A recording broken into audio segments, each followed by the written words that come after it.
Hello from the MashpeeTV Channel 99 studio. I'm Chris Boyd, a Mashpee resident and business owner. I'll be the moderator of today's forum for candidates in the special election for the Board of Selectmen.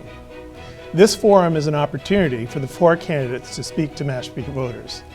The questions I'll be asking were submitted by community members, including the news media, civic leaders, and other interested citizens of Mashpee. From all of the questions submitted, we have selected those that best cover the range of issues that will be facing members of the Board of Selectmen and those that will allow voters to better know the candidates seeking to serve as our selectmen.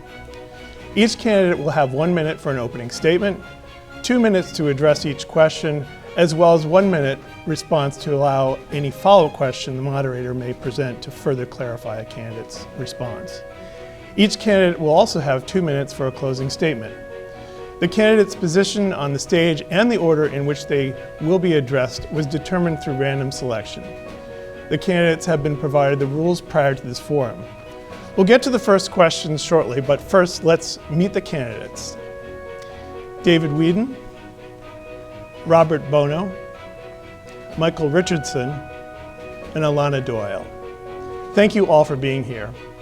Each candidate has 1 minute for their opening statement. The candidate's order was chosen at random earlier, so David Whedon will begin with you. Hello, Natasuis Winata Enene, Nutamas Mashpee Wampanoag. I just want to introduce myself in my native language and acknowledge the fact that I am from the Mashpee Wampanoag tribe. Thank you for being concerned residents and tuning in. As a former member of the town's planning board and seeking an opportunity to serve once again as a member of the town selectmen, I'm a member of the Mashpee Wampanoag tribe. I serve as the interim tribal historic preservation officer, the Native American representative to the Cape Cod Commission, and a sitting tribal council member since 2016. There are critical matters of particular importance, and I feel as a member of the select board will need to be prioritized and addressed. First and foremost, the current state of our waterways is unacceptable, and as a resident that enjoys the benefits of our surrounding natural environments, yet development continues at an accelerated pace. The town's neglected the wastewater issue for too long, and we're now realizing the effects and unhealthy balance of Mashpee's development. After 30+ years of rapid growth, it's time to slow down and address the much needed infrastructure shortfalls. Thank you, David. Now we'll hear the opening statement from Robert Bono. Hi, Bob Bono, Mashpee resident. Started out second-generation immigrants, veteran, served in Vietnam and the United States Marine Corps, owned businessman, owned several businesses, and I feel we need a bold new approach to cover the issues that are, with Mashpee. As David said, water control, opioid use, the cost of being able to live on the Cape. These might be new issues, but they're old, because a friend of mine came to me and a historian found an article that talked about the same issues in the early 1900s. But we should be able to solve these issues, and I'd like to be a selectman to figure out how to do it.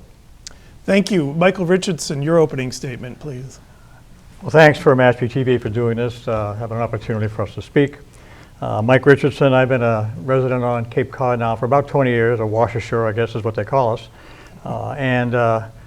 I've lived my life with a sort of an adage that my parents told me, which is leave the campsite in a better site when you leave than when you arrive. And I think that's what, we're all probably going to try to say much of the same thing, but I've been here 20 years, and I've heard this said before, it just was said a few minutes ago, a lot of things that are still issues today were talked about years and years and years ago, and they continue to be issues today. Affordable housing at 4% some 8 or 9 years ago is only 5% today. Wastewater is a serious problem, it's an expensive problem, but there's ways to solve it, and one of the things I think I'm capable of doing, having been a selectman before and a finance committee chairperson for the last 2 or 3 years, is get these things done. That's what I want to do. Thank you. And the final opening statement is from Alana Doyle. Hello, I want to thank MashpeeTV for hosting this, and to our moderator, and for everyone watching at home. My name is Alana Doyle, and I'm running for Mashpee Board of Selectmen. I'm here because I really believe that the board could use a perspective from someone within our community of young adults, especially someone who has young children that they're currently raising. You know, I hear all the time older adults comment on the lack of millennial participation within government and the community, so here I am. In my short 26 years, I've graduated from UMass Dartmouth with my bachelor's degree in management. I also have my associate's degree in business administration, and I actually just graduated from the 25th class of the Women's Campaign School at Yale University. I have 2 children, I'm married. I've served on several local committees, and what I really want to get to is I know I am not here to represent any special business interest. I'm not here to represent a specific group of people or a specific neighborhood. I'm here because I really want to represent the community as a whole, and I ask for your vote October 1st. Thank you. You probably won't be surprised that I'm going to begin our discussion with the question about wastewater. The Board of Selectmen recently voted 3-1 to postpone 2 proposed articles for the October town meeting until a later date. These articles propose spending $2.48 million for the design of a sewage treatment plant and sewer system to reduce nitrogen output in the Mashpee River watershed. Do you agree with the decision to postpone action on this matter, and why or why not? We'll first hear from Robert Bono, please.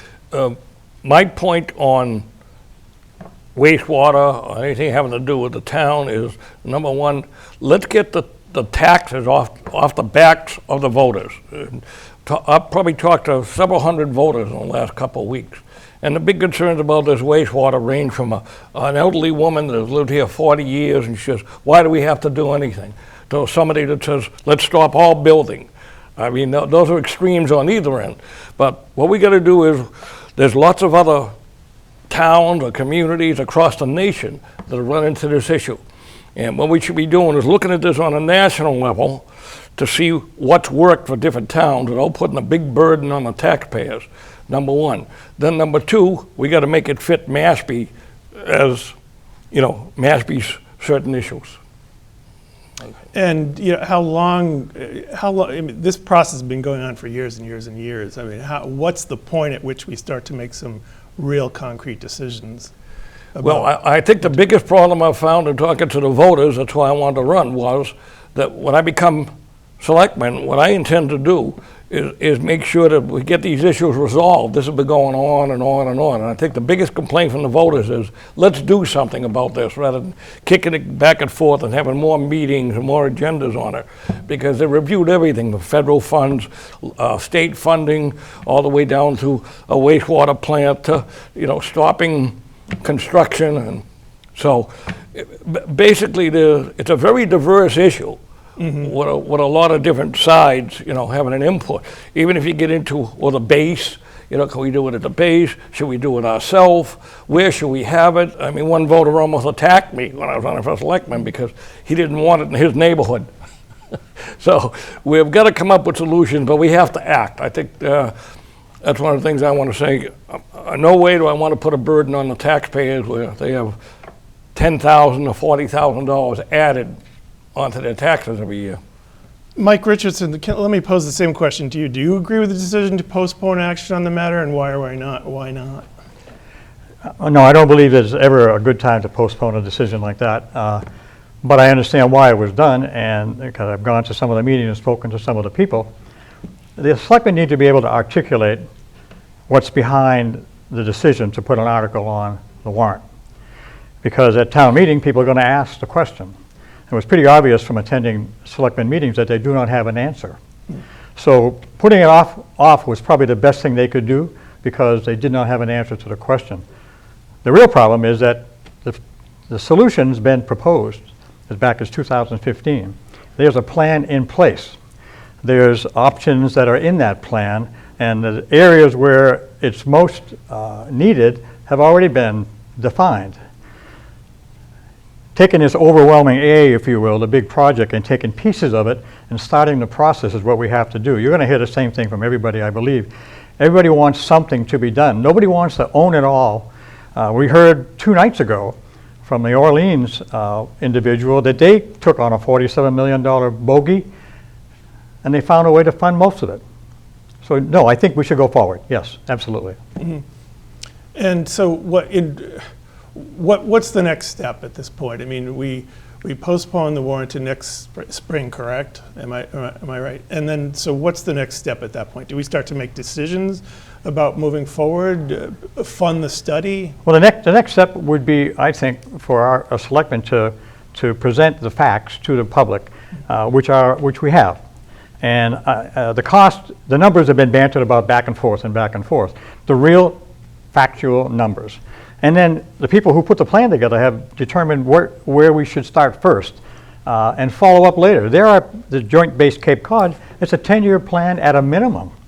So let's put that secondary and we'll go in that direction next. But let's focus on the Mashpee River and the Pompanesett Bay. Those areas are not going to be able to be functionally used for recreation and everything else not too many years down the road. Alana Doyle, do you agree with the decision to postpone action on the matter, and why or why not? In short, I do agree with it, because from now until spring, we are going to find out if the base is more of a feasible option. I know that the military and the base is deciding on a bidder for their current wastewater, and it's going to be happening within the next month. So I think it would be very irresponsible to go ahead now without knowing if the base will be a feasible option. I know some people don't care if their taxes go up, and I want the waterways to be clean. This is where I bought my home. This is where I'm raising my children. I totally understand that I want them to have clean water. But as someone who is a taxpayer, I do pay property tax. The equivalent of half of our property taxes is what we spend in groceries for the year. We can't just throw money around and not think of people who are paying taxes and how it's going to affect them.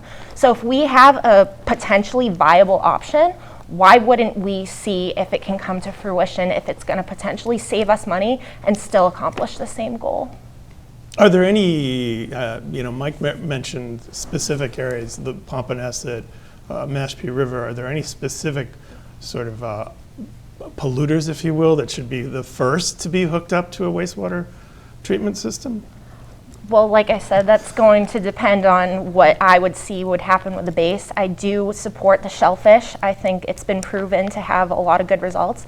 And you know what? I've been doing a little other research of innovations that are coming out now that can do something temporarily, like this foam that can absorb some of the pollution. I mean, it hasn't really been looked into, but it can probably bandage the problem until we can find out if short-term the base could be an option for us. David, do you agree with the decision to postpone action on this matter, and why or why not? Well, the base, I don't think we should need to wait for the base deals to be struck at the base. That's not a viable option for consideration at this time for the reasons that Michael stated. There's too many deals to be made. There is no precedent for military installations to take surrounding municipalities' wastewater and deal with it. So to wait for that would be foolish, and I don't think our rivers can afford to wait that long. So in my opinion, I think it was a good idea to wait, but I think there needs to be hard deadlines and timetables structured, and one should be by town meeting. There should be a few comprehensive plans put together for consideration at May town meeting. That's one area. They should aggressively do more shellfish propagation, because that's has a proven track record of direct results and is easily implemented with funding. From following up on what Mike mentioned about I think it was last night, Orleans, have you seen or heard any success stories from other Cape towns that we could learn from as we continue? Well, we're in good shape. I mean, we've had a comprehensive wastewater plan for quite a while. We have reports that have been compiled since 97, 2003. So to have that much data before you, there's no reason not to start making some decisions. Kicking the can down the road isn't an option anymore, and the Cape Cod Commission has done a lot of studies. They're a great resource.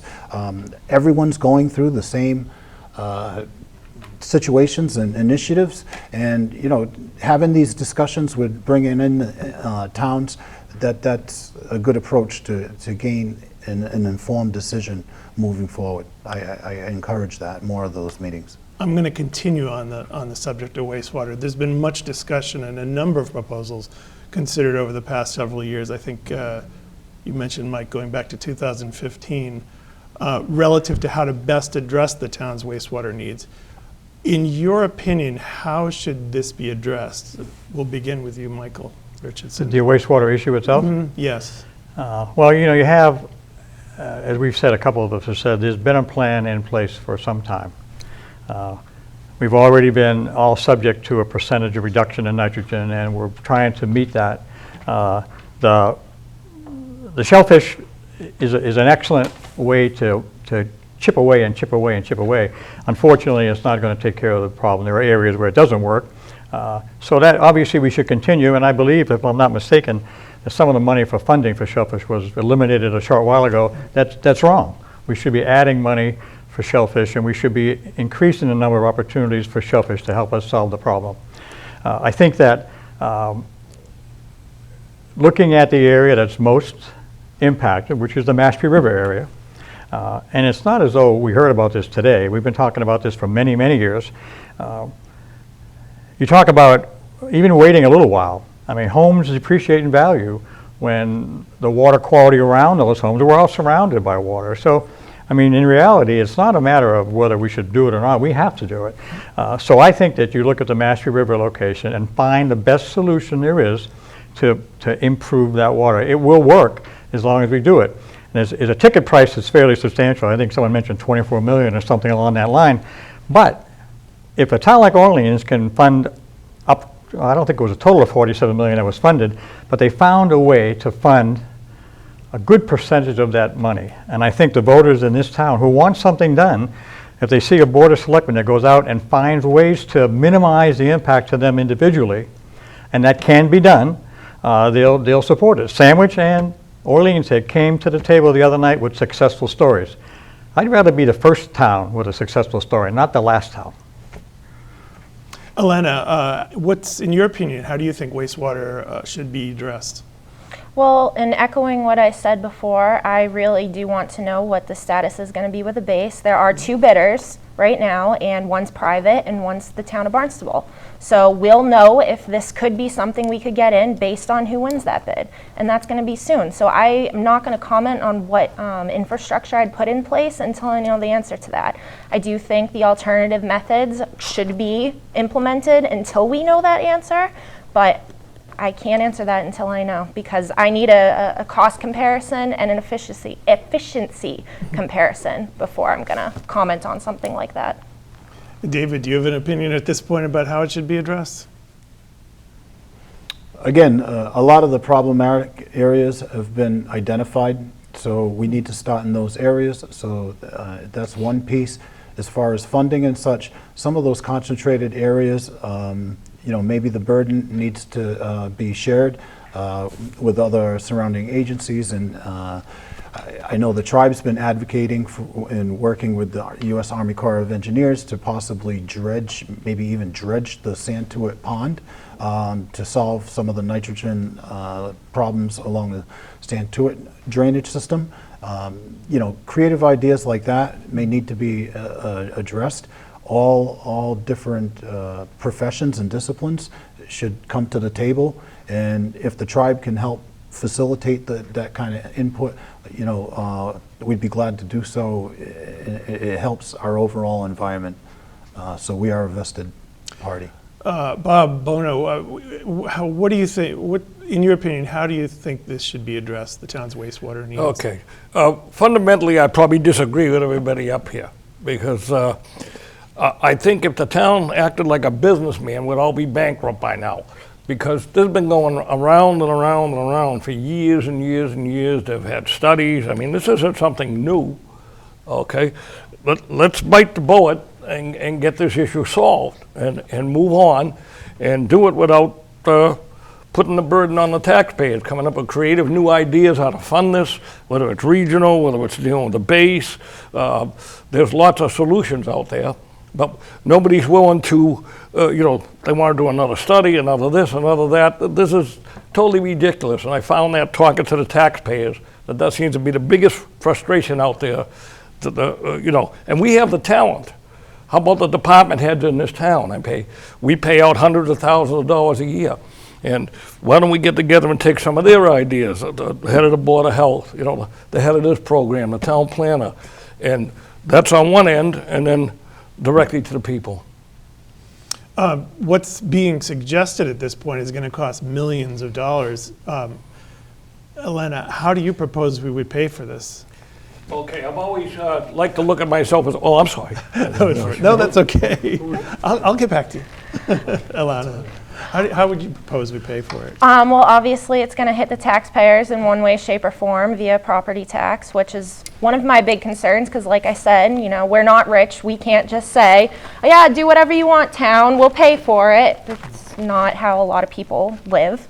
I do know that the increase in the rental tax has been partially appropriated towards wastewater, which is good. I know that some of the marijuana income might be going towards that as well. So I think there are some more creative ways that we can put towards the payment of it. But I do believe that a lot of it is going to fall to the taxpayer, and we have to be conscious of that. David Whedon, how would you propose that we pay for it? With some of the, I'd like to incentivize the accessory dwelling units. If there's some sort of surcharge tax on that, also additional surcharges on real estate transactions to supplement the cost. If there's years where CPA funds aren't directly utilized, then that money should be provided to that directly. I think there's other ways other areas of the town government that we could look at to try to save some money and funnel over to that as well. Some burden is going to have to come to the taxpayer. We try to minimize that as much as possible going forward, but also the marijuana establishments should contribute as well. Any kind of taxes generated from that should be applied to the wastewater. It's an issue that affects all of us. Bring the same question back to you, Robert Bono. How would you propose that we pay for it? Again, I'm totally opposed to anything, whether it's having the tax on people, renting out their buildings or whatnot, because I've been involved in the real estate industry for many years. And I'm more about, hey, let's sit down and let's have these forums on how can the town create money to do this without raising taxes. What do you call them? Fees, you call them taxes, whatever it is. You take different towns that have different initiatives. I mean, I know we can't do this in Mashpee, but you look at Bourne and how much money does that dump produce for the town?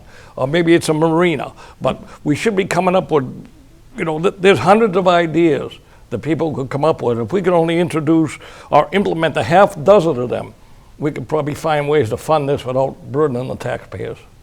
Okay. Mike Richardson, how would you propose that we pay for it? Well, I would propose we take a percentage of the CPA funds. We've done a lot of projects with CPA funds over the last several years. It's a great use of the money, and I think we could take a percentage.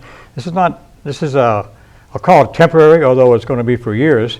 As was mentioned earlier, the rental tax, a percentage of the rental tax. There's 5 or 6 or 7 things that have been recently implemented that will bring revenue into the town. And while that revenue is coming into the town, we need to take a piece of each one of them. Like I talked earlier, this overwhelming aid, you take a piece here and a piece here and a piece there. Before you realize it, you got a sizable pocket of money that can start the process. And then you go out. I mean, we've talked for years about having a grant person that works in the town looking for funds. The federal government will give some money. You can find places to go. There's going to be some forgiveness out there someplace. And the better job you do, and the faster you do that better job, the more likely it is you can get some of that forgiveness.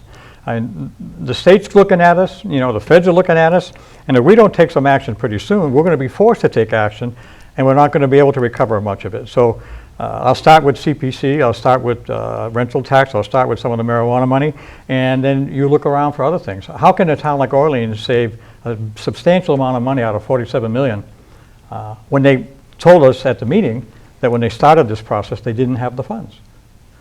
How does that work? I mean, I've heard that too, forced to take action. Isn't there some point at which the EPA will start fining the town? Well, I mean, the Law Foundation has already sued Wequassett, I guess, and Witchmere Harbor. Those are areas that have gone beyond time frame within which corrective action should be taken. It's a matter of time before that happens to other towns on the Cape. You know, I don't think we want to be one of those towns. And we know it's out there. The clock is ticking. Yeah. I'm going to move on to another topic, but I gave Mike a chance to follow up on that. Is there anything further that any of you have to add? Go ahead, Elena. I just want to add, I hope we'll get to housing, but any surcharge on ADUs is not a good idea, in my opinion, because we want to create units. We don't want to deter homeowners from creating them, and we don't want to deter renters who could be taking advantage of them. Any more? Okay, I'm going to move on to another topic. There's a proposal to develop a tri-party development agreement between the town, Mashpee Commons, and the Cape Cod Commission. Do you feel that a tri-party agreement is a good idea? And if it is, should the representatives for the town be extended to include officials other than the planning board? We'll begin with you, David Whedon, please. I don't know that I like the idea of that. I think it should be handled at the planning board level. Having been a planning board member, they have an important role. I think they're the best group in town, in the bureau, in the town government process to handle those discussions. So I would decline from suggesting that there be bring in other parties to assist in the mitigation of that. I think they're a capable board and are apt to do so. Robert Boner, do you feel that the tri-party agreement is a good idea? And if it is, should representatives for the town be extended to include officials other than the planning board? Actually, I have not done enough research on that question to give you a proper answer, but I'm all about expanding the economy and bringing more money into the town, because you know what? Everybody does better. You know, whether you're a Donald Trump fan or not, I know when it comes to the economy, my wife works as an esthetician in a place right off the Cotuit Mashpee line. And the day he got elected, because people, whether they agreed with all those issues or not, they figured he was good on the economy. She was an on-call esthetician and nothing to do with real estate or any of this. Her business doubled the day after he got elected, just literally doubled. So I think what we got to do is we got to base these issues on how do we change the economy? How do we bring the money into Mashpee? How do we make Mashpee a place that people want to go to and create more business, okay? So. Mike Richardson, again, on the same topic, tri-party agreement, do you think it's a good idea, and should representatives for the town be extended to include officials other than the planning board? I think it's a good idea. You know, here we are now taking articles off the warrant because the selectmen individually aren't prepared to go forward. The more people you get involved that have an opportunity to participate in the process, I think the better end result. The Cape Cod Commission has done for years work with many towns on helping them find better ways to make a development, grow a development, structure a development. And there's nothing wrong with having another interested, educational, and informative group of people involved in a discussion. As far as whether or not the strategy or negotiating team should be expanded, I'm also for inclusion. I'm not for exclusion. I understand the planning board has a responsibility, and I think they do it pretty well. But since they do it well and they have smart people on the planning board, there's no reason why they shouldn't accept another individual and another individual's perspective. So yes, I'm for it, and I think yes, it should be expanded.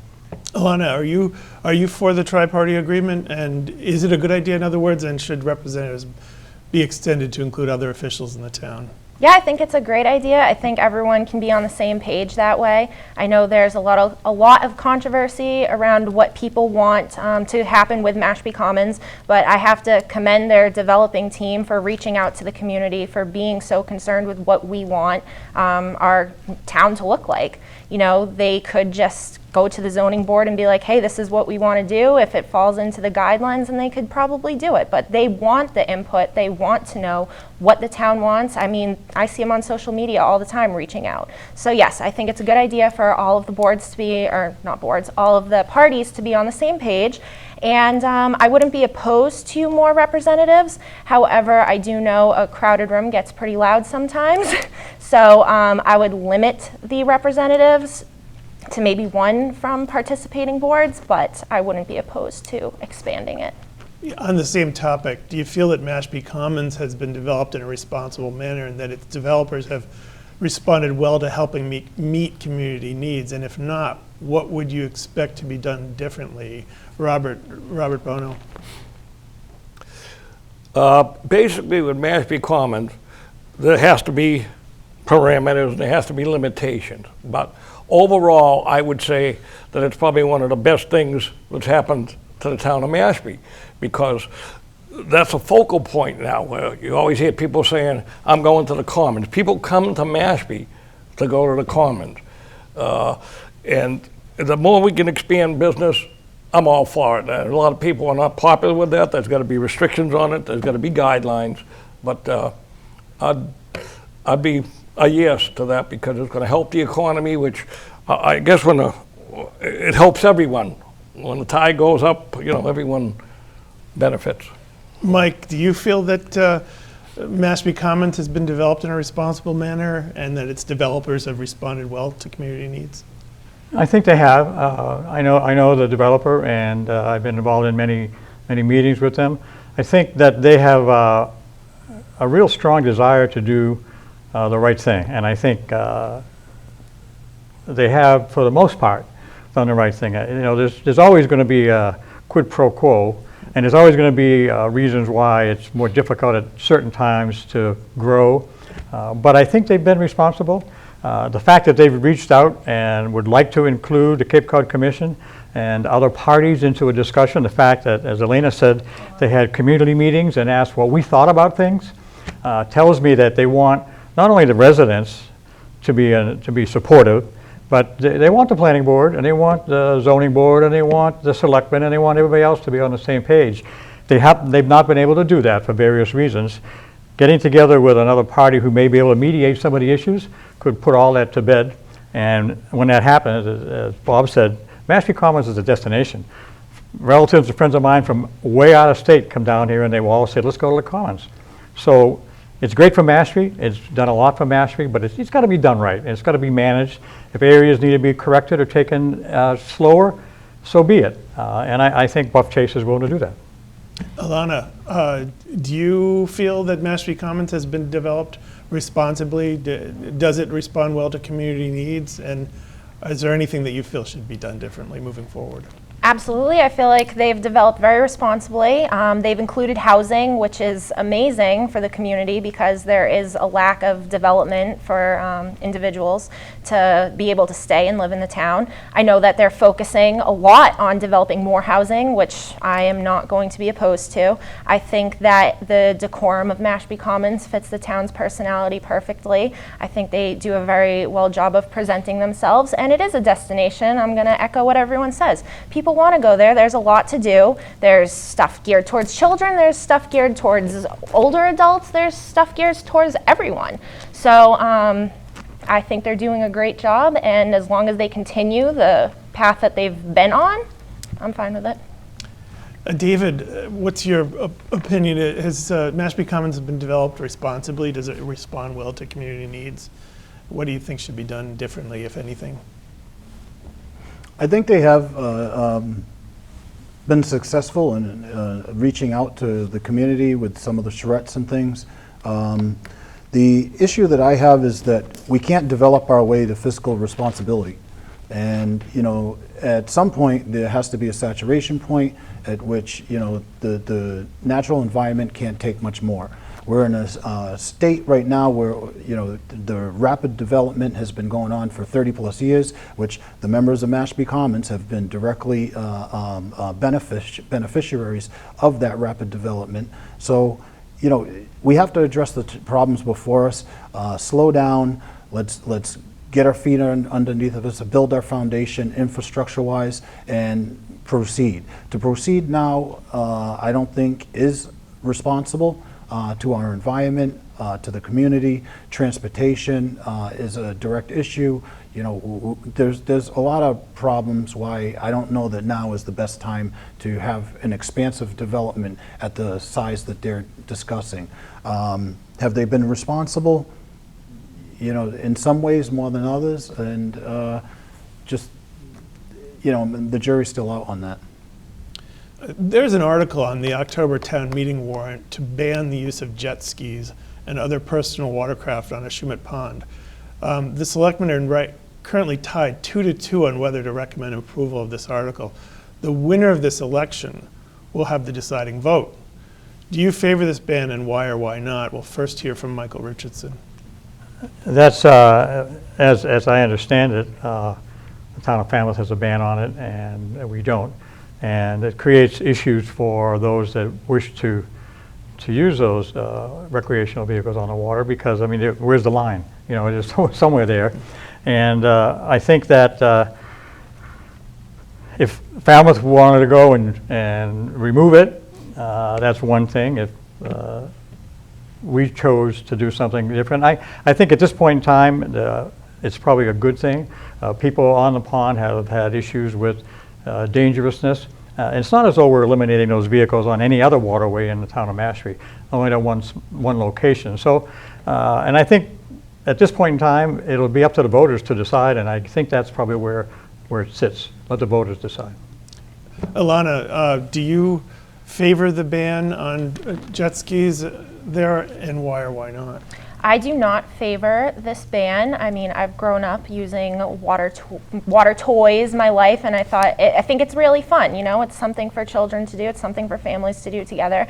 I'm not in favor of the people who use them recklessly, because people do that everywhere. I mean, we go out on Wakeby very often, and just because they're allowed doesn't mean people are using them responsibly. So if there could be some sort of greater fine or a higher consequence for using them improperly, then I'd be okay with that, but I'm not in favor of a total ban. David, what's your position? Are you in favor of the ban? This is something that I haven't followed as closely. I understand there was a few accidents that initiated this, and you know, some ponds are just so small that, you know, to have the jet skis are getting faster and faster. Sometimes folks are, you know, enjoying themselves a little too much while riding them, and you know, we want to keep everyone safe. So if it means banning them there, then you know, there's several other ponds that they can take their jet skis to and ride. So I would, you know, in the best interest of safety, I think I would vote to ban them on the pond.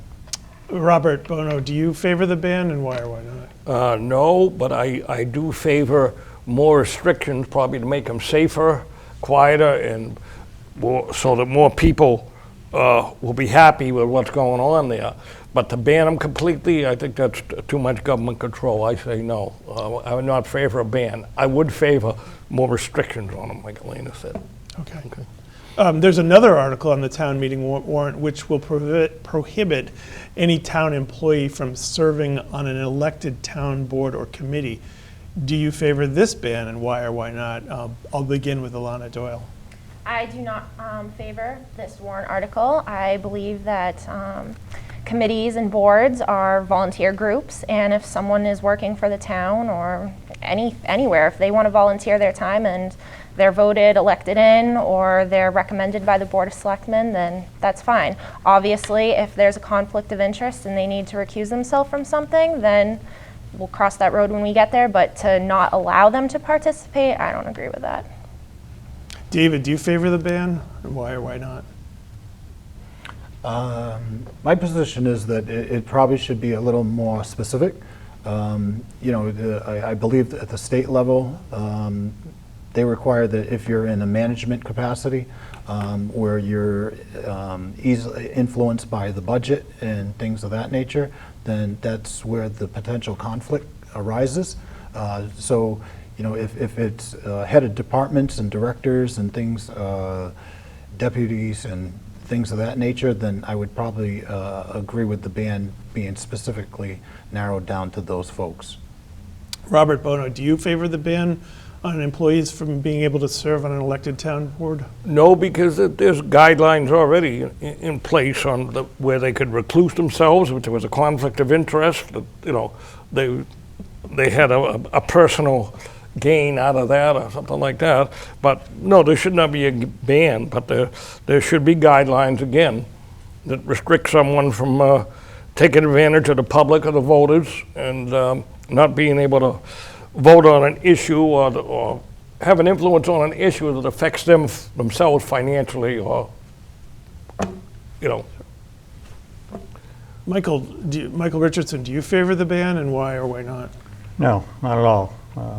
I'm totally against it.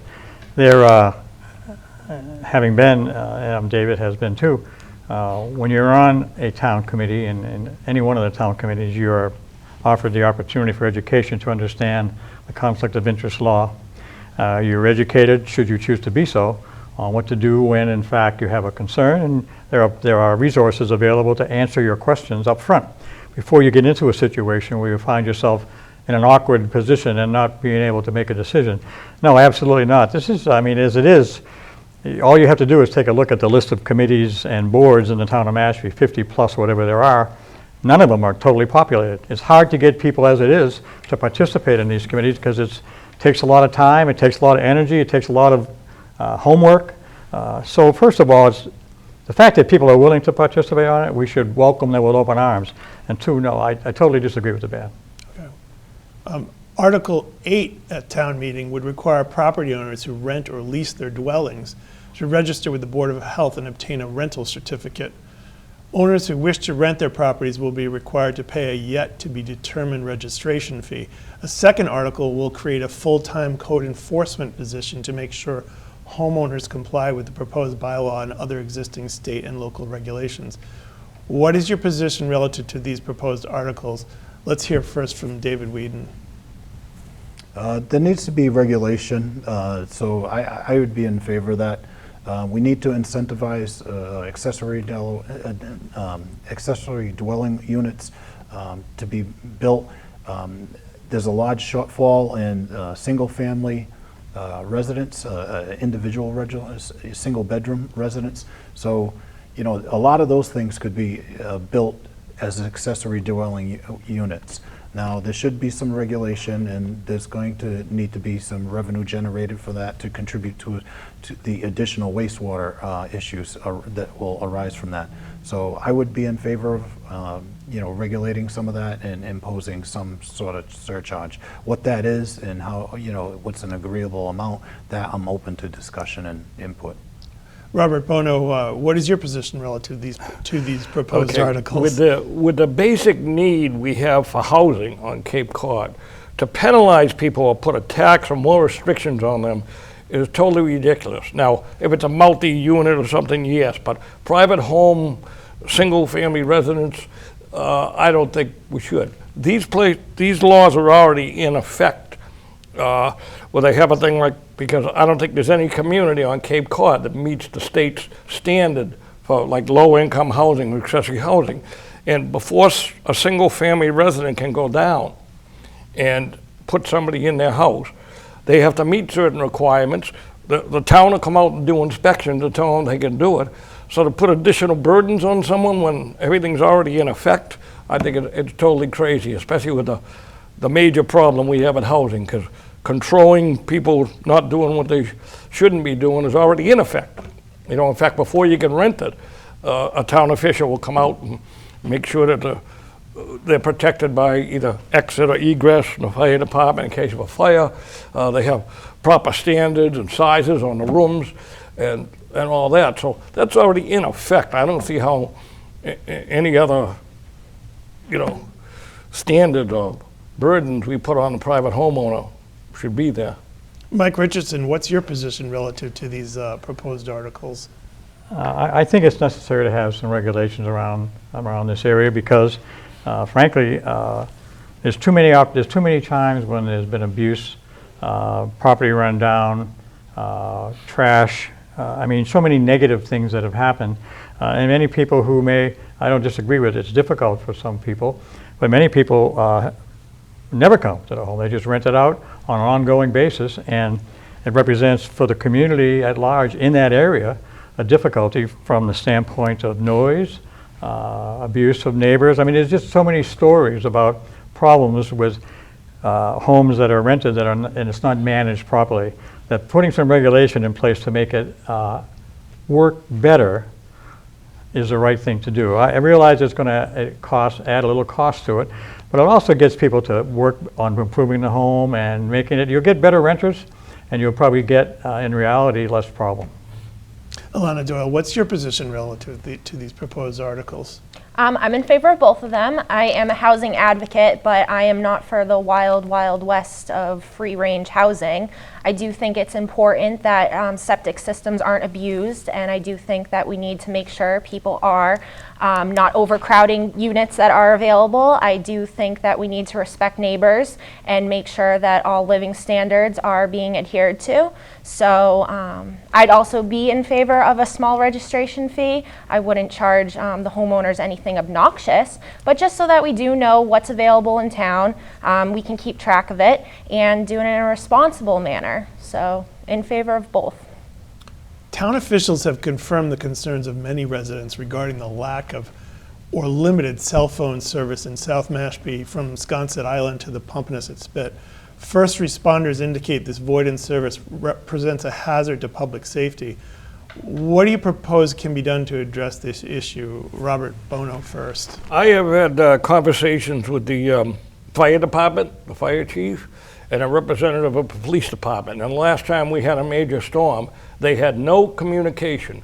So that creates a public hazard. I'm 100% in favor of a cell tower because, when there's a storm or somebody's stranded or something and the police can't communicate and the fire department can't communicate and they're advocating a cell tower, I don't see where anything would be a big enough negative to not want to vote for that. Any specific location? I mean, I think there's one that's kind of been... I really couldn't answer that because I haven't studied or done any analysis or talked to people about where it should be put. I'm just a very strong advocate of allowing that because after talking to the town officials, I feel there's a real need for that cell tower. Mike Richardson, what do you propose can be done to address this issue? Well, it's an interesting and much discussed topic, and certainly in the area where I live as well. There's no question, and anybody on the face of this earth in Mashpee realizes that we have a safety problem.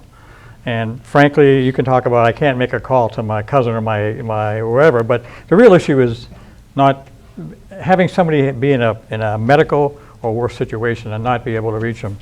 Bob's right. That microburst we had, which devastated parts of Pompanesett, they had to stage their emergency response at the Children's Museum because they could not make a phone call in that area. That's in 2019, that's almost immoral. So yes, we should have cell coverage. Now, you asked location. I might as well go right into it.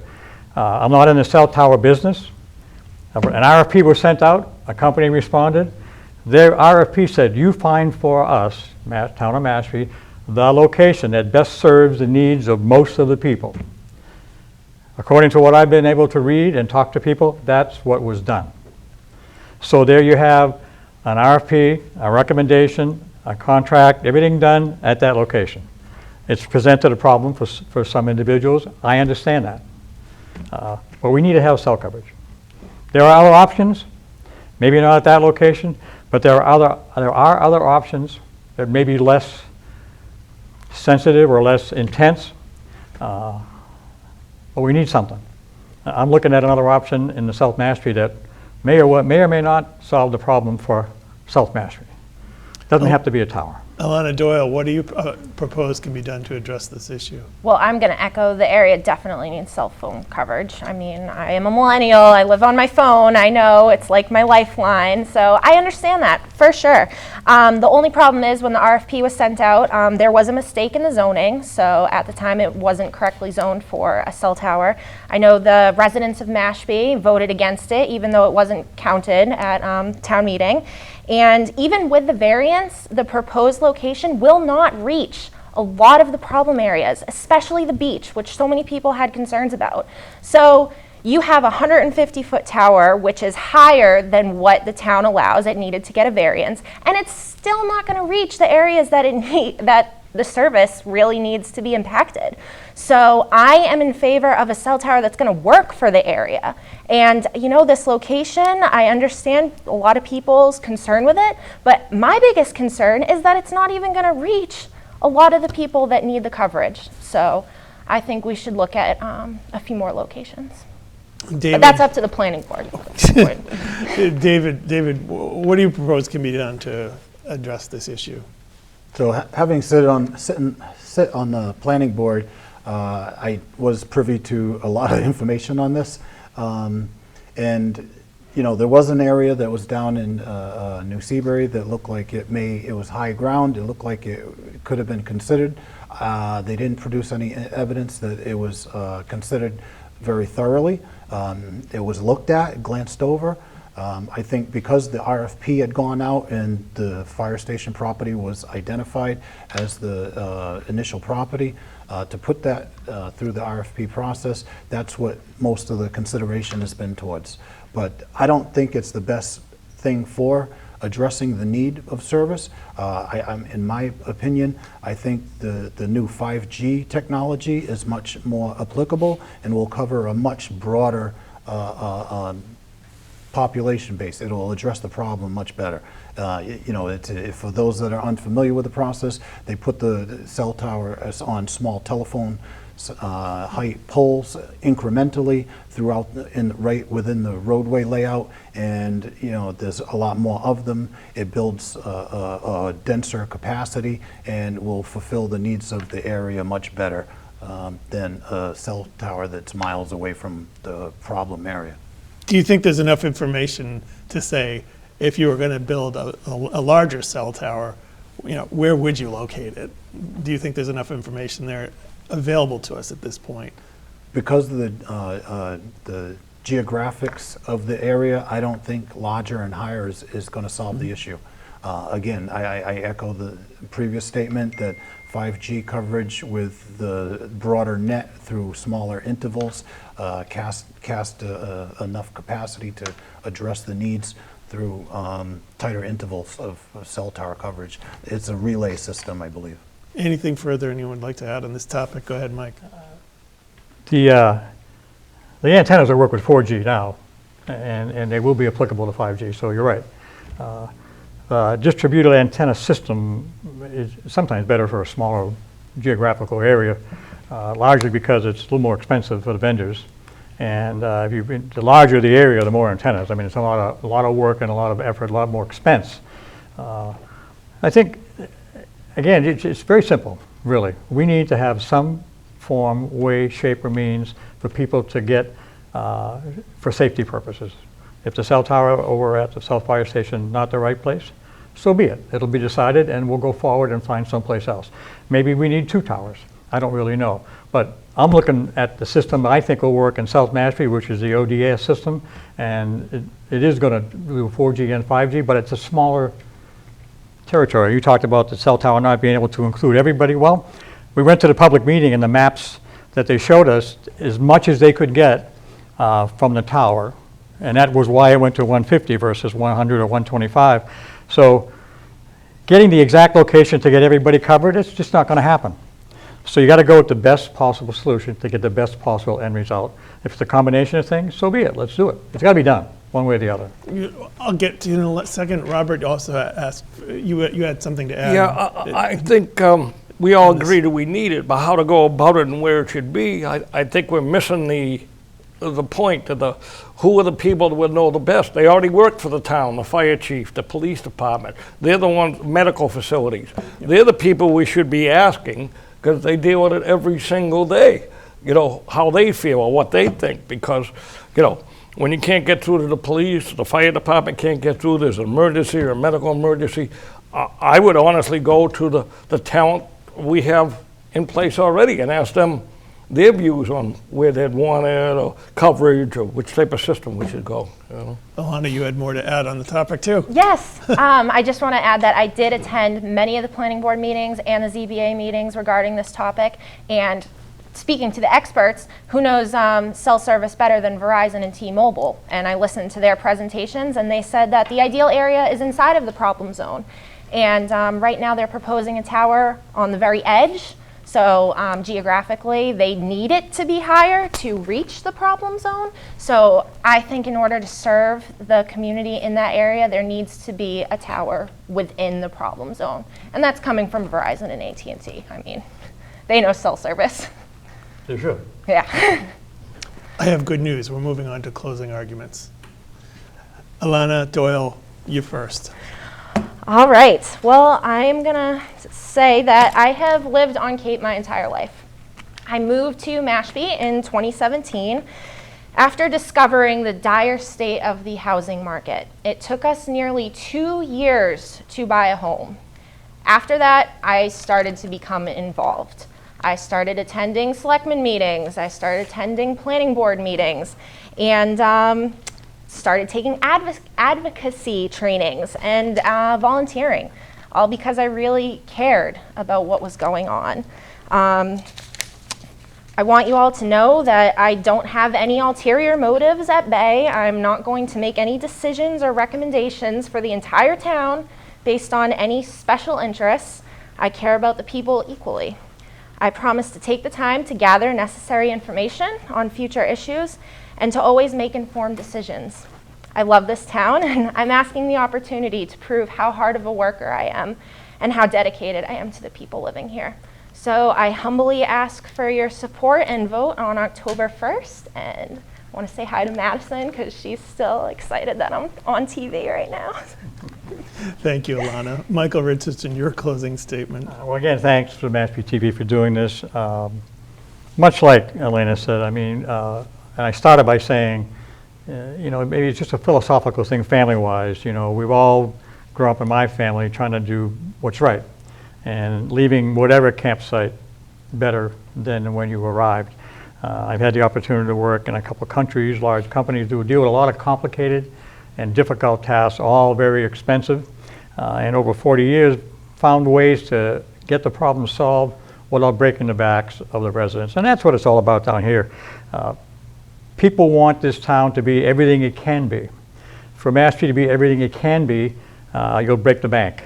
So we got to find ways to get as much as we can done that benefit most of the I call them customers, most of the residents, in the most fiscally responsible way possible.